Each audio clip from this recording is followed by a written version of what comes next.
보면서 나도 저럴 때가 있었는데 생각에 청년 때가 있었다는 생각이 듭니다. 오늘 말씀은 예루살렘의 복음을 전파한 사람들, 이 말씀으로 함께 은혜를 나누고자 합니다. 이전에 지난주에 우리 기도해 주셔가지고 우리 전도팀에서 이렇게 13단지 아파트에 전도하러 갔습니다. 그러니까 이 더운 날임에도 불구하고 어르신들이 이렇게 그늘에서 이렇게 있더라고요. 그래서 전도지하고 전도 물품을 전해드리니까 어르신들이 어느 교회냐고 이렇게 관심을 나타내고 이렇게 흡족해 하시고, 그리고 또 이제 그 복지관에 가니까 또 많은 분들이 계시더라고요. 그래서 그 복지관 관계자분들이 커피나 음료 필요하냐고 막 저희를 막 이야기하더라고요. 그래서 괜찮다고 하고 그 안에 계신 분들에게 또 전도지하고 음료하고 나눠드렸습니다. 그리고 바깥에 이렇게 나오니까 노래 소리가 나오더라고요. 그래 가보니까 경로당에서 어르신들이 노래 교실 하고 있더라고요. 그래서 몇 분 계시냐 하니까 40여 분이 거기서 노래 교실 하고 있고, 그래서 그 섬기는 분이 전도 물품 자기가 가져다 주겠다고 그래서 40여 개 이렇게 나눠드렸습니다. 그래서 저희가 이렇게 나오니까 그 아까 음료하고 이렇게 전도지 받은 분이 저한테 이렇게 손을 흔들더라고요. 이렇게 반갑다고. 이 미사역에서는 그런 일이 없거든요. 미사역은 쌩쌩쌩 지나가는데 저쪽에는 마음이 열려서, 그래서 이야기할 때 우리가 계속 전도하고 또 주일 식사 자리에 초청하면 많은 분들이 교회에 나올 것 같습니다. 그래서 우리 아름다운 교회가 이 하남과 미사의 많은 영혼들을 구원해 갈 수 있도록 같이 기도해 주시고 함께 전도에 동참해 주시면 감사하겠습니다. 오늘 말씀이 그와 관련된 말씀입니다. 오늘 예루살렘 교회가 예루살렘의 지역에 이렇게 복음을 전하고 있습니다. 하나님께서 예루살렘 교회를 세우신 이유가 복음을 전하여서 영혼 구원하기 위함인 줄 믿습니다. 하나님께서 그래서 예루살렘 교회를 세웠고, 예루살렘 교회 성도들과 바울이 곳곳에 신약 교회를 세워갔습니다. 하나님께서 신약 교회를 세우신 이유도 복음 전하여서 영혼 구원하기 위해서 신약 교회를 세우셨습니다. 그리고 하나님께서 이곳 하남 미사에 아름다운 교회를 세우신 줄 믿습니다. 하나님께서 이곳에 세우셨는데 하나님의 목적이 무엇일까? 동일하게 하나님께서 이 교회를 통하여서 복음 전하여서 영혼 구원하기 위해서 이 교회를 세워주신 줄 믿습니다. 그래서 이 주님의 뜻대로, 주의 목적대로 우리가 이 하남 미사에 어떻게 하면 복음을 전할 수 있을까? 오늘 말씀을 통해서 먼저 은혜를 나누고자 합니다. 오늘 말씀에 보면 이 베드로와 요한이 성전 미문에 구걸하는 그 사람을 치유해주고 그를 구원해 주셨습니다. 그래서 그것을 본 많은 사람들, 오늘 말씀에 보면 오늘 말씀에 관리들과 장로들과 서기관들이 그들이 모여서 이를 베드로와 요한을 잡아들였고, 그들을 어디에 세우냐면 산헤드린 공회에 세웁니다. 산헤드린 공회는 어떠한 곳이냐 하면 예수 그리스도를 죽음에 넘겨준 그 유대인들의 지도자들의 모임입니다. 그래서 유대인들의 지도자들이 베드로와 요한이 예수 그리스도의 이름으로 사람을 이렇게 회복시키고, 그리고 예수 그리스도의 죽으심과 부활이 전파되니까 위기감을 느꼈습니다. 그래서 이 위기감을 느낀 이 안나스와 가야바 나오는데, 그 사람들이 어떠한 사람인지를 5절 6절에서 우리에게 보여주고 있습니다. 베드로와 요한을 잡아들였던 사람들 같이 한번 읽어보겠습니다. 이튿날 관리들과 장로들과 서기관들이 예루살렘에 모였는데 대제사장 안나스와 가야바와 요한과 알렉산더와 및 대제사장의 문중이 다 참여하여 말씀대로 산헤드린 공의회, 유대인의 최고의 권력 기관이었는데, 그 대제사장 안나스와 가야바는 예수 그리스도를 죽음에 몰아넣어서 예수 그리스도를 죽였던 사람들, 이 사람들이 안나스와 가야바입니다. 이 사람들이 어떻게 하냐면 이 산헤드린 공의회에 들어가 보면 이 공의회 회원들이 쭉 이렇게 둘러앉고, 그 다음에 신문 받는 베드로와 요한을 가운데 세우고, 그리고 그들에게 신문을 합니다. 마치 법정에서 이렇게 죄인이 서 있고 그리고 신문을 하는 그 모습과 마찬가지입니다. 그래서 이들의 베드로와 요한을 이렇게 신문하면서 그들이 더 이상 전도하지 못하도록 그들을 이렇게 잡으려고 하는 것입니다. 그래서 그들이 그 엄격한 분위기 가운데 뭐라고 묻냐면 7절과 같이 산헤드린 공회에서 그 안나스와 가야바가 묻습니다. 7절 한번 읽어보겠습니다. 사도들을 가운데 세우고 묻되 너희가 무슨 권세와 누구의 이름으로 이 일을 행하였느냐. 그래서 그 베드로와 요한에게 묻되 너가 무슨 권세와 능력, 누구의 허락을 받고 이 종교적인 능력을, 영향력을 행사하였냐 이렇게 묻습니다. 그러면 제자들의 입에서 절대로 나오지 말아야 될 이름이 있습니다. 뭐의 이름입니까? 예수라는 이름. 예수가 결국 이들에 의해서 죽음을 당했기 때문에 이들의 이름에서 예수라는 이름이 나오게 되면 어떻게 되냐면 이들도 죽음에 빠질 수밖에 없는 그러한 상황입니다. 그런데 이러한 상황 가운데 무슨 허락을 받고 이러한 일들을 행하느냐 이렇게 물었을 때 베드로와 요한이 뭐라고 말하냐면 10절부터 12절과 같이 말하고 있습니다. 같이 한번 읽어보겠습니다. 너희와 모든 이스라엘 백성들은 알라. 너희가 십자가에 못 박고 하나님이 죽은 자 가운데서 살리시 나사렛 예수 그리스도의 이름으로 이 사람이 건강하게 되어 너희 앞에 섰느니라. 이 예수는 너희 건축자들이 버린 돌로서 집 모퉁이의 머릿돌이 되었느니라.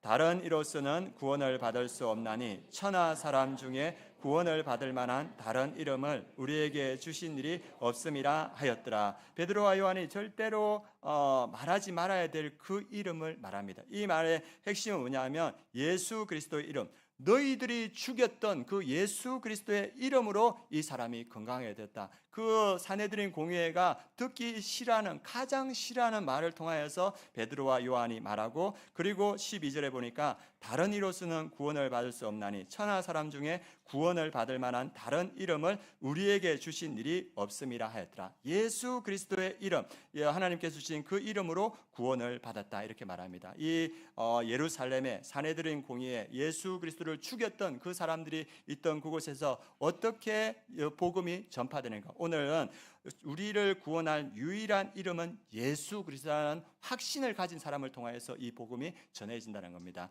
여기에 나오는 안전뱅이가 누구의 이름으로 구원받았습니까? 예수 그리스도의 이름으로 구원받았습니다. 그리고 복음을 전하고 있는 베드로와 요한 누구의 이름으로 구원받았습니까? 예수 그리스도의 이름으로 구원받았습니다. 동일하게 여기에 앉은 모든 분들은 누구의 이름으로 구원받았습니까? 예수 그리스도의 이름으로 구원받은 줄 믿습니다. 그런데 여기에 나오는 대제사장 안나스와 가야바 그리고 장로들과 그리고 관료들은 예수 그리스도를 만나고 그 앞에 두었음에도 불구하고 예수 그리스도를 믿지 않았기 때문에 그들은 구원받지 못했고, 예수 그리스도의 제자들, 성령 충만한 제자들을 그 앞에 두고서도 그들은 예수 그리스도를 믿지 않아서 구원받지 못했습니다. 여기에 나오는 안나스와 가야바는 한 집안 사람입니다. 장인이고 사위고. 그런데 이들이 그 역사서에 보면 이 성전 앞에다가 큰 가게를 차렸습니다. 큰 가게를 차려가지고 성전에서 쓰는 그러한 물건들을 판매하고 재물들을 판매하면서 큰 부를 이루었습니다. 그래서 이 시대의 사람들은 이 사람들을 저주했는데 그것이 어디에 나오냐면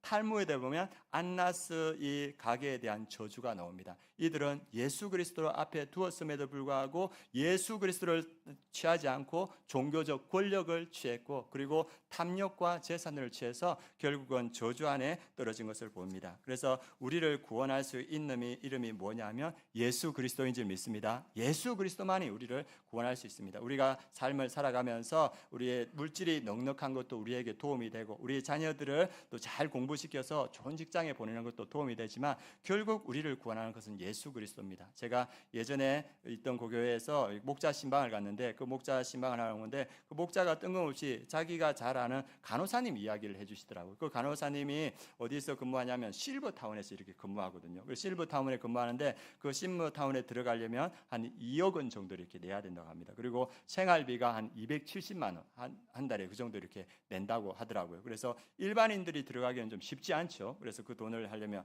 그래서 거기에서 이제 좀 재정적인 여유가 있는 분들이 들어가는데 그 중에서 한 분이 이렇게 들어오셨어요. 그래서 간호사가 이렇게 봤는데 그분은 재적이 넉넉하고 그리고 자녀 자랑을 그렇게 하시는 거예요. 그래서 자녀들을 재적이 넉넉하니까 미국 유학을 보내가지고 공부를 잘 시켰어요. 그래서 그 미국에서 그 자녀들이 뭐 되냐면 의사도 되고 교수도 되고, 그래서 이렇게 쟁쟁하지 않습니까? 그러니까 이분이 들어와서 늘 하는 게 뭐냐 하면 자녀 자랑인 거예요. 우리 자녀는 미국에서 교수도 하고 의사도 하고 그리고 공부를 잘해서 참 아이들이 대견하다. 그래서 이분이 그 요양 실버타운에 있으면서 불구하고 이제 자녀들에게 자주 전화하고 그래서 어떻게 지내냐도 묻고 자기들의 근황도 이야기했습니다. 그런데 얼마 지나지 않아서 간호사를 통해서 미국에서 전화가 왔어요. 간호사한테 뭘 하냐면 우리 부모님 자주 전화하게 하지 말라고, 큰일이 생기거나 큰일이 일어나서 돌아가시거나 그러면 연락하라고 그렇게 전화가 왔네요. 그러니까 이 간호사가 그분에게 이야기를 할 수 있겠어요? 이야기를 못하죠. 그래서 자기 친구 되는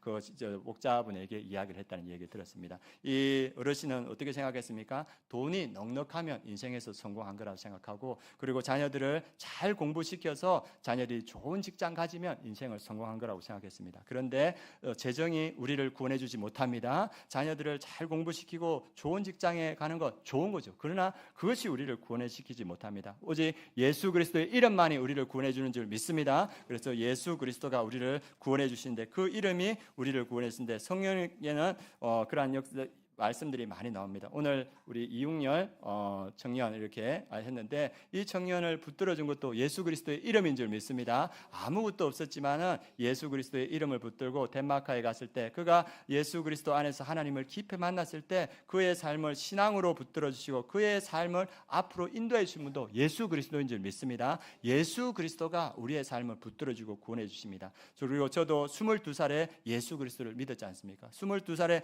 예수 그리스도를 믿고 예수 그리스도의 이름을 의지하여 왔을 때 주님께서 여기까지 인도하셨습니다. 그래서 우리를 구원하는 유일한 이름은 예수 그리스도인 줄 믿습니다. 성경에도 그 말씀이 있는데, 요한복음 20장 31절 말씀 같이 봉독하겠습니다.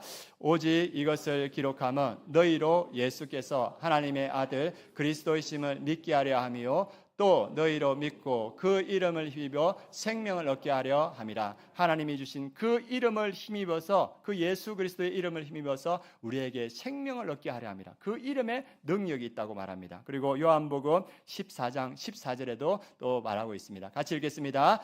내 이름으로 무엇이든지 내게 구하면 내가 행하리라. 내 이름, 예수 그리스도의 이름으로 무엇이든지 내게 구하면 내가 행하리라. 예수 그리스도의 이름에 능력이 있다고 말하고 있습니다. 빌립보서 2장 9절도 하나님께서 그 이름을 어떻게 세우셨는지 9절 말씀 같이 한번 읽어보겠습니다. 이름으로 하나님이 그를 지극히 높여 모든 이름 위에 뛰어난 이름을 주사, 예수 그리스도의 이름을 가장 뛰어난 이름, 가장 높은 이름을 주셨다고 말합니다. 그래서 그 예수 그리스도의 이름에 능력이 있다. 그래서 이것을 확신할 때 우리가 복음을 전할 수 있다. 예수 그리스도의 이름을 전할 수 있다. 오늘 성경은 말해주고 있습니다. 그리고 두 번째, 우리가 그 예루살렘의 그 산헤드린 공의회가 나와서 생명의 위협을 가할 때도 어떻게 복음을 전할 수 있는가? 성령 충만할 때 복음을 전할 수 있을 줄 믿습니다. 오늘 8절 말씀 같이 한번 읽어보도록 하겠습니다. 이에 베드로가 성령이 충만하여 이르되 백성의 관리들과 장로들아, 저기들은 신문 받고 있는 중이에요. 자기의 생명을 행할 수 있는 그 사람들이 다 모여서 최고의 권력을 가지는 사람들이 지금 신문하고 있는데, 베드로가 뭐냐면 성령이 충만하여 이르되 백성의 관리들과 장로들아, 이렇게 이야기를 하고 있습니다. 그래서 성령 충만할 때 생명의 위험이 있음에도 불구하고 담대하게 복음을 전할 수 있습니다. 성령 충만이 두려움을 이길 수 있는 힘이고, 성령 충만이 진실을 말할 수 있는 힘인 줄 믿습니다. 그리고 성령 충만이 어떠한 상황에도 예수 그리스도를 전할 수 있는 힘이 되는 겁니다. 그래서 우리 2000년 기독교 역사가 이렇게 왔지 않습니까? 성령 충만할 수 있는 방법이 뭔가? 아마 여러분들도 많이 생각할 건데, 성령 충만할 수 있는 유일한 방법은 말씀과 기도인 줄 믿습니다. 우리가 말씀 충만할 때 성령 충만할 수 있습니다. 그래서 지금 우리가 말씀 명예의 전당 이렇게 하고 많은 분들이 동참해 주셔서 감사합니다. 우리가 말씀으로 충만할 때 성령 충만할 수 있습니다. 제가 말했듯이 스님도 말씀을 늘 가까이고 충만하니까 성령 충만 받고, 사형수도 이 말씀으로 충만하니까 성령 충만 받는 역사가 나타납니다. 그래서 우리 말씀 명예의 정당에 동참하셔서 말씀으로 충만한 하반기가 되길 원합니다. 그리고 또 하나, 우리가 기도 충만할 때 성령 충만할 수 있습니다. 제가 요즘 이렇게 유튜브를 이렇게 많이 안 보려고 하는데 조금씩 보게 되는 거예요. 그래서 우리 같이 이야기하면 우리 집사님들도 유튜브 안 보려고 하는데 보게 된다고 이렇게 이야기하더라고요. 그래서 저는 이제 뭐가 이제 자주 뜨냐 하면 이게 목사님들 설교 말씀이 자주 뜨는 거예요. 그래서 특별히 이제 조용기 목사님 말씀이 짧게 뜨더라고요. 그래서 그분이 처음에 교회 개척하고 나서 그 이야기를 거기에서 이야기해 주시는데, 그분이 그 천막을 치고 처음에 교회를 개척했는데 이게 조금 소문이 나서 누가 왔냐 하면 안전뱅이가 실제로 찾아왔대요. 안전뱅이가 찾아왔는데, 예전에 우리가 시장에 보면 다리를 못 쓰게 되니까 이 다리에다가 그 튜브를 이렇게 말아가지고 다니시는 분 예전에 봤을 겁니다. 그래서 그분이 찾아와서 조영기 목사님에게 뭐라 하냐면 나 낫게 해주세요 이렇게 하는 거예요. 그래가지고 이 조영기 목사님이 어이가 없지 않습니까? 자기에게 무슨 능력이 있는 것도 아니고. 그래서 보니까 그냥 이렇게 한숨만 나오고, 그래서 그 안에 이제 처음 천막교회인데 청년들 몇 명 있었는데 기대감을 가지고 조용기 목사님을 보는데 자기는 이렇게 이걸 해줄 수 있는 능력이 안 되고, 그래서 그분이 어떻게 했냐 하면 내가 기도를 해야겠다. 그래서 그 안전베개를 앉혀두고 그분이 간절히 몇 시간을 기도했는데, 몇 시간을 기도할 때 어떤 느낌이 드냐 하면 나중에 이렇게 성령이 충만해서 자기가 지구를 손가락으로 쫙 밀면 지구가 쫙 밀릴 것 같은 그런 이렇게 믿음이 오더랍니다. 그래가지고 그 안전뱅이 위에 올라가가지고 다리가 이렇게 굳어 있으니까 그 위에서 이렇게 팍 눌렀답니다. 그러니까 그 안전뱅이가 전도사가 사람 죽이네 막 이렇게 하더랍니다. 그런데 그도 두두둑 하면서 다리가 세워지면서 그 안전뱅이가 그 안을 뛰어다닙니다. 그 다음에부터 그 수많은 영혼들이 그 교회에 이렇게 나왔다고 합니다. 우리가 성령 충만할 때, 우리 말씀 충만, 기도 충만할 때 성령 충만의 역사가 있는 줄 믿습니다. 우리 성도님들 늘 보면 새벽에 나와서 기도하고 수요 예배 때 또 기도의 자리에 나와서 기도할 때, 그럴 때 우리가 성령 충만을 받게 되고 성령 충만할 때 복음을 전할 수 있습니다. 여기 보면 우리 화요일 전도팀은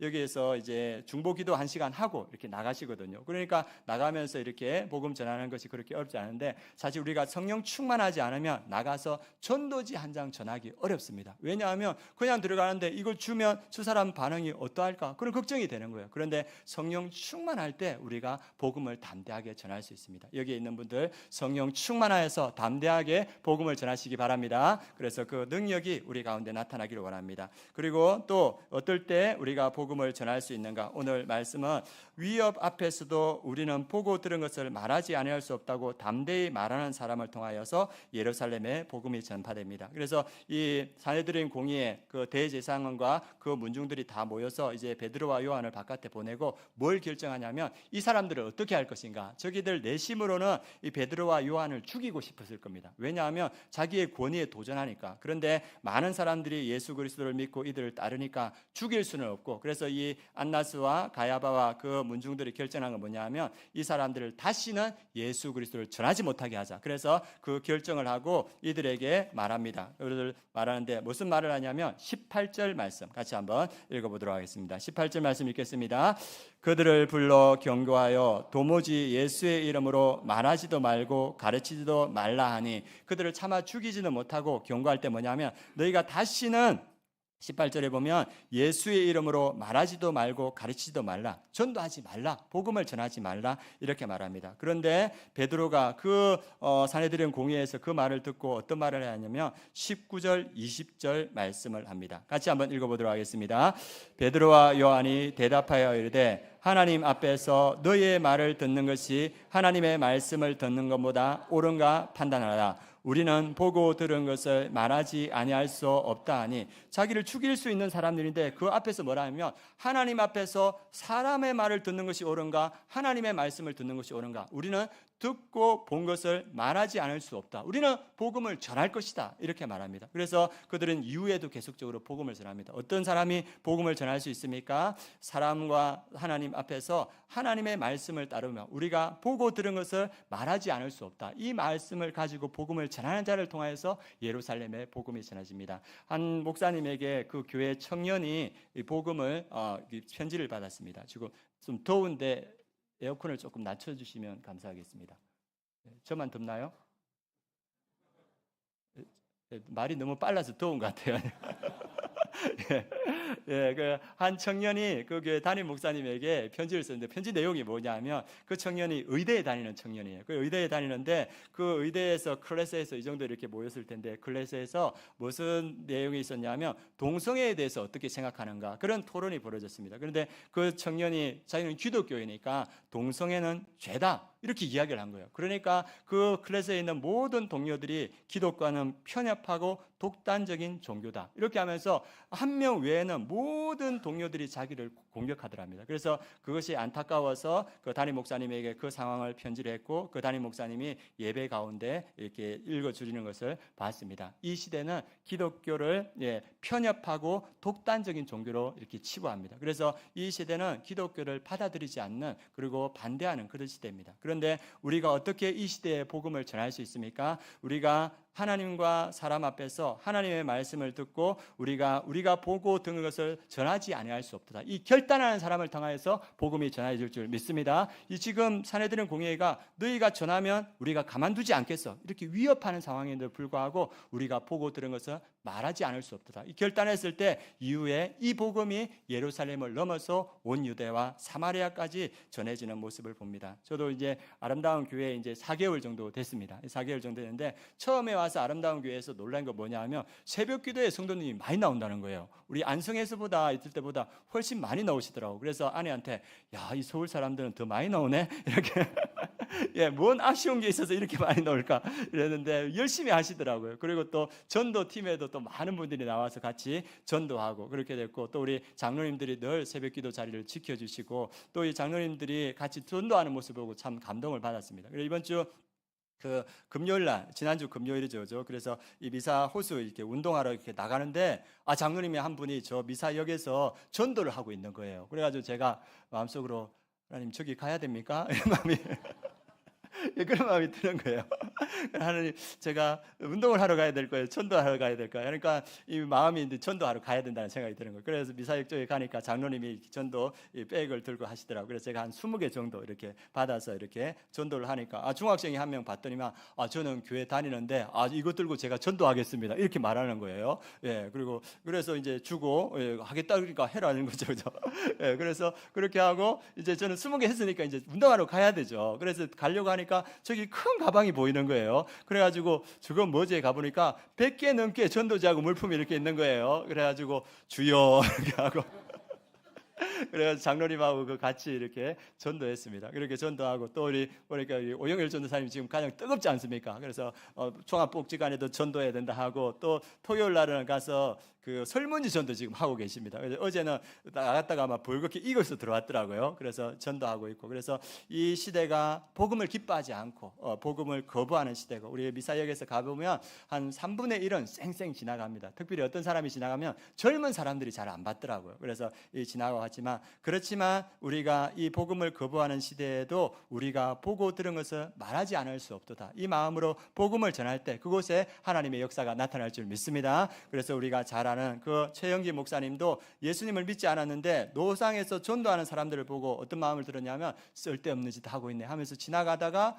돌아와서 거기서 나눠주는 성경책을 읽고 3일을 그 성경책을 읽고 예수 그리스도를 믿게 되지 않습니까? 복음을 거부하는 시대에도 복음을 전하는 사람을 통해서 영혼 구원의 역사가 나타납니다. 저번에 말했듯이 저도 노상에서 이렇게 노방전도하고 있는데 이렇게 하다가 어떤 자매님이 이제 관심을 나타내는 거예요. 그래서 교회를 알려주고 전화번호를 받아서 이렇게 연락했는데 그 주는 안 오고 그 다음 주에 왔는데 이 얘기 들어보니까 구원파에서 이렇게 있다가 구원파가 아니라고 생각하고 나와서 자기가 신앙생활에 대해서 생각하고 있는데 그 노방전도에서 이 전도지 하나 받고 우리 교회 이름 듣고 이렇게 왔는 거예요. 자기는 구원파에서 나왔고 남편은 예수를 안 믿는 사람인데 이 두 사람이 그 전도지 받고 나와서 지금 신앙생활하고 있습니다. 이 시대는 복음을 거부하는 시대지만 그럼에도 불구하고 예수 그리스도의 이름만이 구원할 수 있다는 걸 믿고 나가서 복음을 전하는 자를 통하여서 예수 그리스도의 이름이 전하여지는 줄 믿습니다. 그리고 이 예루살렘에 또 어떤 사람을 통하여서 복음이 전해지는가?